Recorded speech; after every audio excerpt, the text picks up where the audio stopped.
एक बार कई बंदर छलांगे लगाते हुए एक आरामदायक टापू पर पहुंच गए। वहां पानी और खाने की पर्याप्त सुविधाएं देखकर वे बहुत खुश हुए।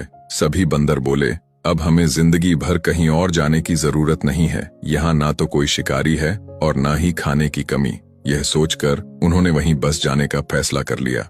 लेकिन उस झुंड में एक बूढ़ा बंदर भी था। कुछ ही दिन बीतते हैं तो वह सोचने लगा कि ये नौजवान बंदर धीरे धीरे आलसी और लापरवाह होते जा रहे हैं। यह आराम की जिंदगी इन्हें मेहनत और संघर्ष से दूर कर रही है। उसने मन ही मन कहा, अगर कभी कोई मुसीबत आ गई तो ये क्या करेंगे।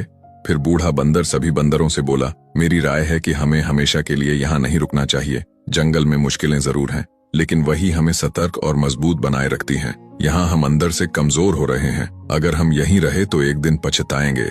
नौजवान बंदरों ने यह सुनकर हंसते हुए कहा, आप बूढ़े हो गए हैं इसलिए डर रहे हैं, हम कहीं नहीं जाएंगे।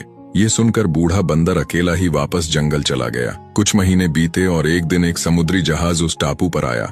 उसमें से कुछ शिकारी चीते वहां छोड़ दिए गए। शुरू में तो चीते चुप रहे, लेकिन जल्द ही उन्होंने समझ लिया कि ये बंदर अब पहले जैसे फुर्तीले नहीं रहे।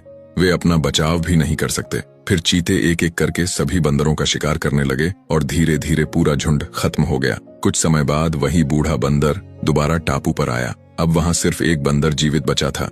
बूढ़े बंदर ने उससे पूछा, यहाँ क्या हुआ। आंसुओं से भरी आंखों से वह बंदर बोला, आप सही कहते थे, लेकिन हमने आपकी बात नहीं मानी। ये आराम और सुकून की जिंदगी हमें अंदर से कमजोर कर गई। जब मुसीबत आई तो न हम लड़ सके और न भाग सके। सीख, हर आरामदेह जिंदगी सुरक्षित नहीं होती।